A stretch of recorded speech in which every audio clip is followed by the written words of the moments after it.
Olá, tudo bem com você? Meu nome é Sheila Hansen, eu sou terapeuta sistêmica e eu estou aqui para começar uma série nova nesse canal. Tá sem tempo? Eu leio para você. Quem me conhece sabe que eu sou a doida dos livros, eu gosto muito de ler e eu queria trazer esse hábito para vocês, mas eu sei que muitos de vocês não têm tempo para ler livros, então eu estou aqui para fazer a leitura comentada de alguns livros que eu acho muito interessantes. Mas se você não tem tempo para ler, pode deixar que eu vou ler para você, vou fazer a leitura comentada e você não vai perder nada disso. Nós vamos começar com um livro muito interessante. Coloca na tela aqui o livro da Viola Davis, Em Busca de Mim. Este livro incrível que eu separei para a gente começar essa leitura, onde a autora ela vai trazer situações que aconteceram na vida dela para mostrar para gente que ainda hoje ela olha para a criança que ela foi um dia. Então, a gente vai fazer essa leitura comentada, a gente vai começar aqui a partir do capítulo 1, tá? Então, deixa comigo aqui que eu começo a leitura para você. Boqueteiro, filha da era a minha expressão preferida, e aos 8 anos eu a usava em tom de afronta. Eu era uma pestinha desbocada e atrevida e soltava essa expressão com uma das mãos no quadril, exibindo o dedo do meio e às vezes mostrando a língua. Se a situação fosse particularmente complicada, chamava minha irmã mais velha, Anita, para ajudar. Ela metia medo em qualquer garoto. Garota, mulher, homem e cachorro em Central Falls, Rhode Island. Anita deixava as unhas compridas para brigar melhor. Era durona, cheia de estilo, talentosa e bem raivosa.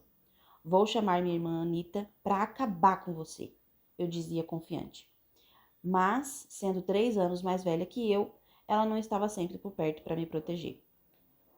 Achei interessante aqui que ela já começa trazendo essa relação que ela tem com essa irmã mais velha, né?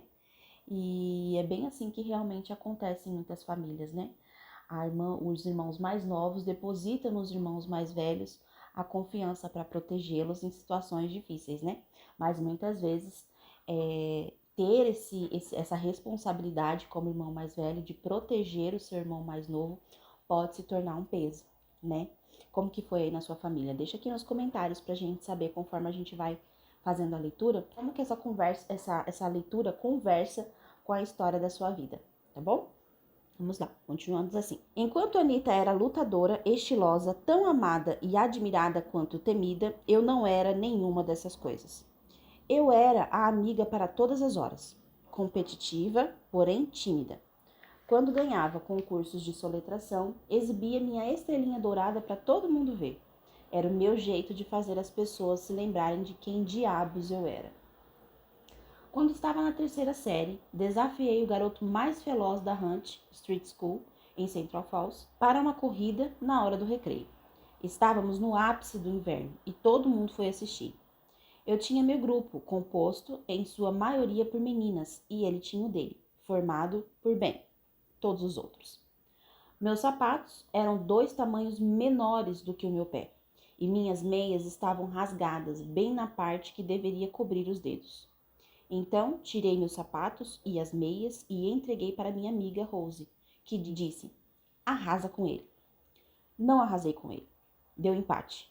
O que para a azarona que eu era estava ótimo, mas para ele foi humilhante. Depois disso, foi a maior confusão. Toda criança na escola começou a entoar: revanche, revanche. E, vamos lá, Cris, não deixa essa garota te vencer.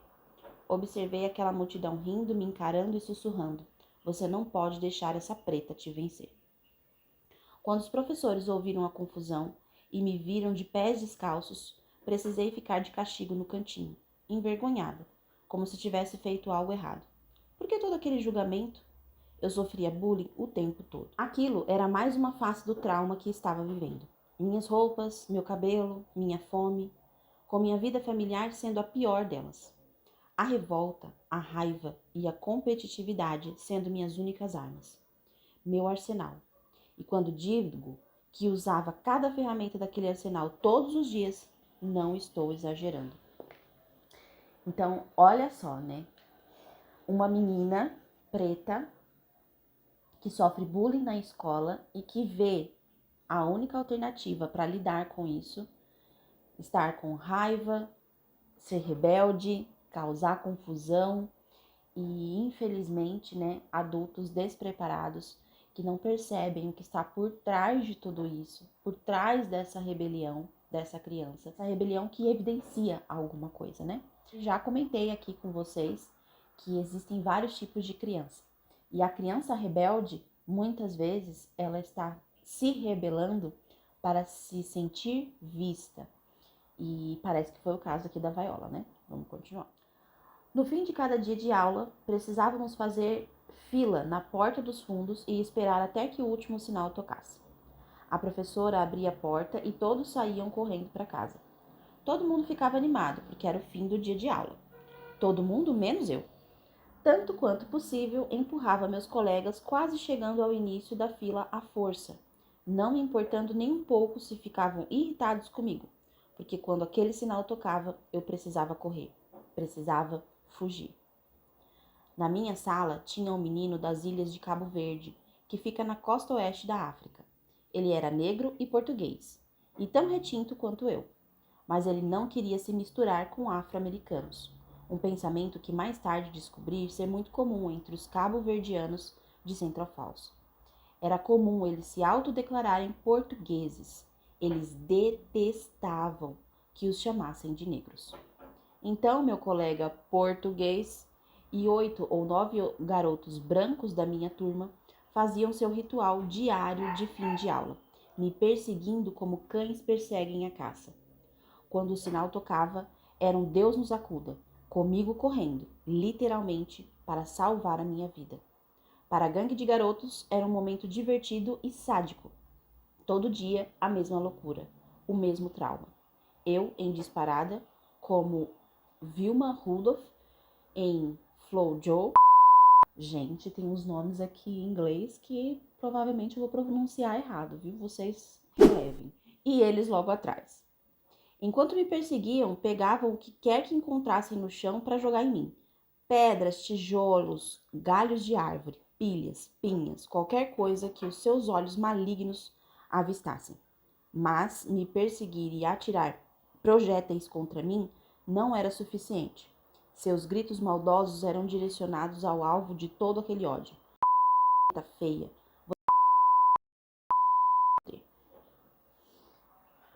Difícil, né? Engraçado aqui. Engraçado não, né? Triste, na verdade. Que o menino que a perseguia, né? Também era tão retinto quanto ela, atrás aqui, né?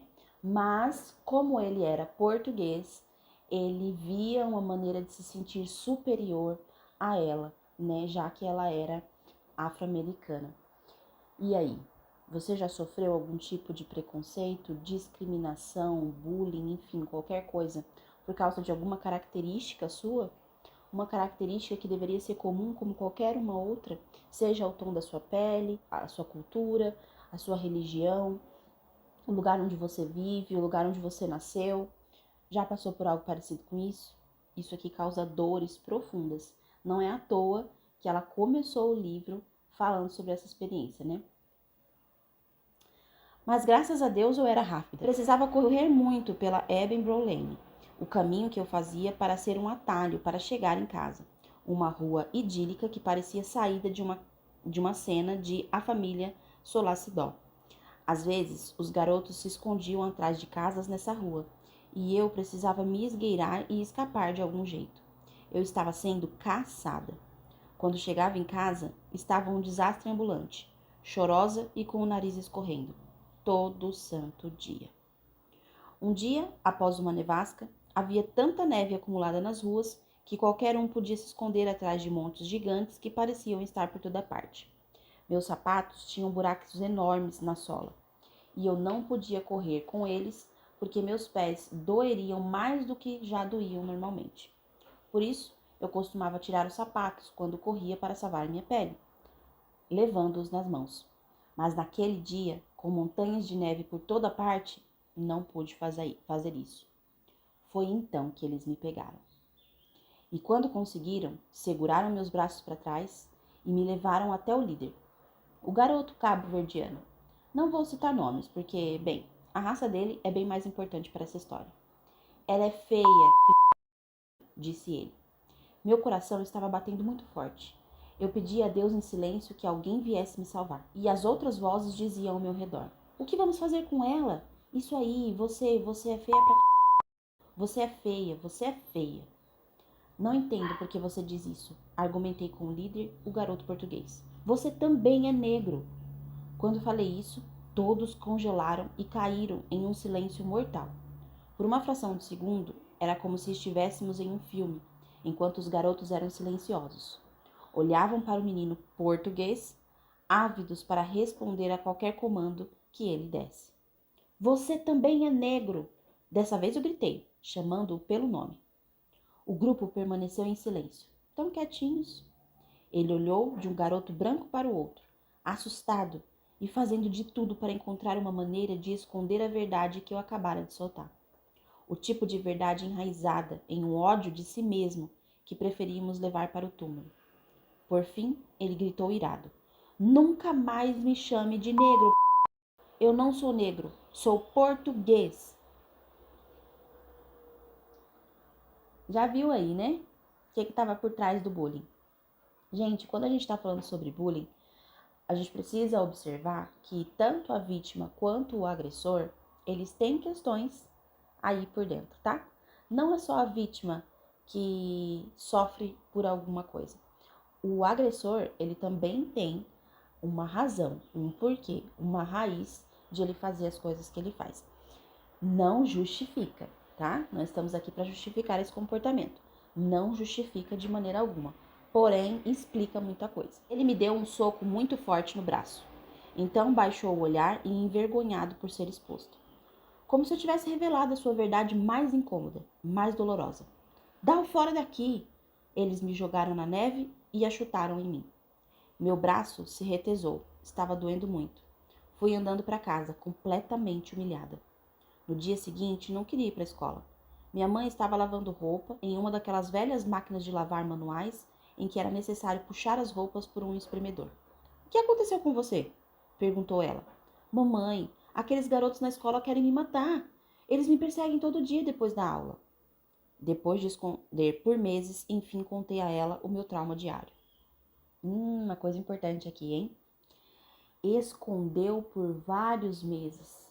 Mas aí, enfim, ela teve coragem de contar para a mãe o trauma que ela sofria, o bullying que ela sofria todo santo dia na escola. Imagina como foi para ela fazer isso, a coragem que ela precisou ter para poder contar para a mãe e a mãe, né? O papel da mãe nessa história. O que a mãe não deve sentir nesse momento? Você que está assistindo esse vídeo, você está se colocando mais no lugar da Viola, como a criança bulinada, ou como a mãe da criança que te conta, enfim, algo que está acontecendo com ela na escola? Vala a pronúncia sulista do meu nome. Não corre mais desses filhos da mãe. Tá me ouvindo? Quando o sinal tocar, você vem andando para casa.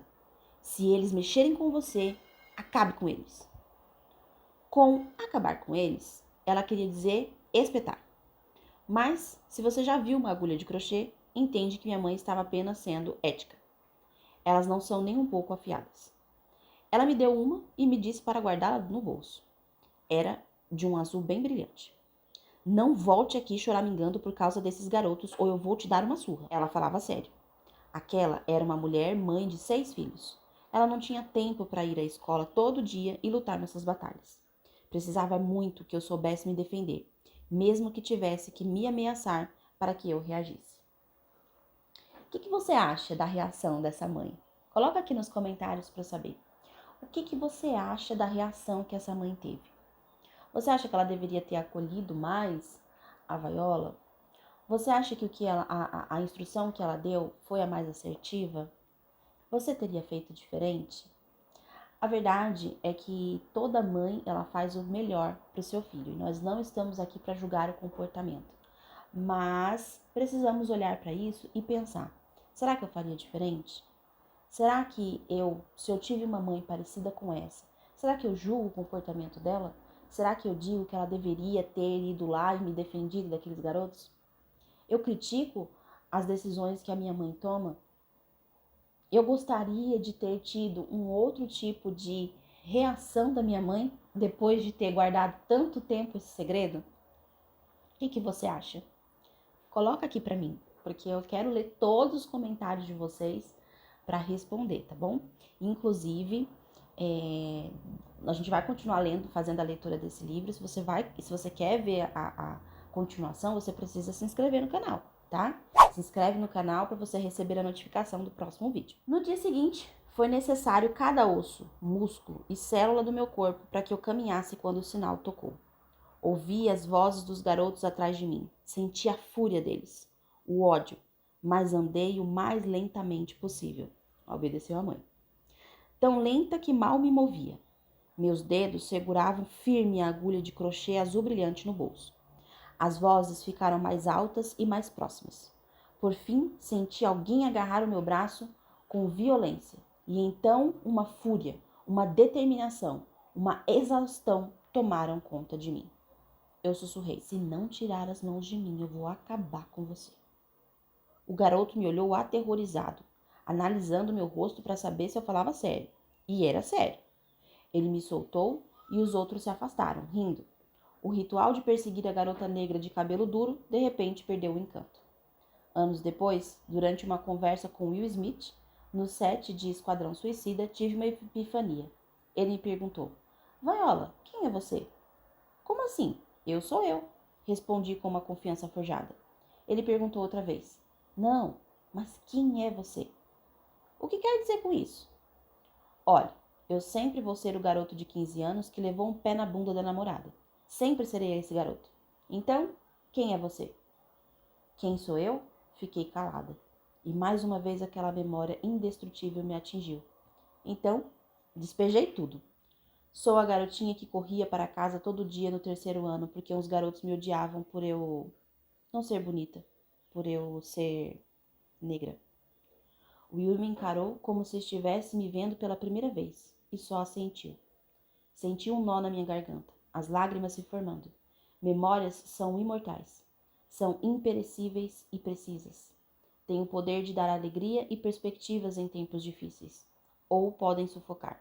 Definir você de uma maneira que tem mais a ver com a percepção limitada das pessoas do que com a verdade. Lá estava eu, uma atriz de carreira consolidada, trabalhos na Broadway, premiada e reconhecida pela reputação de conferir profissionalismo e excelência a qualquer projeto que participava. Por Deus, até a Oprah sabia quem eu era. Mesmo assim, sentada ali conversando com Will Smith, eu ainda era aquela garotinha negra, assustada do terceiro ano.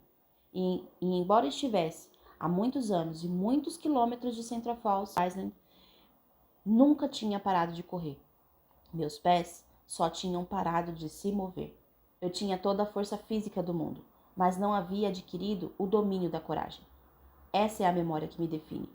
Mais do que o xixi na cama, a pobreza, a fome, o abuso sexual e a violência doméstica. É uma memória poderosa, porque foi a primeira vez que meu espírito e meu coração foram aniquilados. Eu me defini pelo medo que sentia e pela fúria que recebia daqueles garotos. Eu me sentia feia, me sentia indesejado até mesmo por Deus. Queria tanto me encaixar naquele mundo, mas em vez disso, estava sendo expelida, feito vômito. Quem eu era os ofendia. A memória se enraizou em mim e se espalhou por toda a minha existência. Também não ajudava o fato de estar correndo de volta para um lar onde não encontrava proteção. Um lar que parecia validar todas as coisas horríveis que aqueles garotos diziam sobre mim. Essa parte foi bem forte, né? Ela deixou claro aqui, né, que um momento com Will Smith fez ela perceber que quem ela era dizia mais respeito ao momento em que ela parou na sua infância. Todos nós temos um momento em que foi decisivo para a nossa personalidade. Quando você pensa na sua linha da vida, existe um momento, aquele primeiro momento que foi o mais impactante de um período ou de um dia na sua história, que fez com que você levasse a vida de uma outra forma. E não importa que você seja bem-sucedido na sua carreira, na sua família, enfim, que você tenha uma vida glamurosa como a dela aqui, que você já seja adulta, não importa. A criança que você foi um dia ainda está aí dentro de você. E o que você viveu naquela época vai sim permanecer dentro de você, influenciando as suas decisões, as suas atitudes e os seus comportamentos. Ela percebeu isso nessa conversa com o Will Smith. E eu quero que você pense um pouquinho sobre isso também. Se você gostou da leitura até aqui, compartilha esse vídeo para outras pessoas, que a gente continua a leitura deste capítulo no nosso próximo vídeo. Um beijo para você, tchau, tchau, até mais.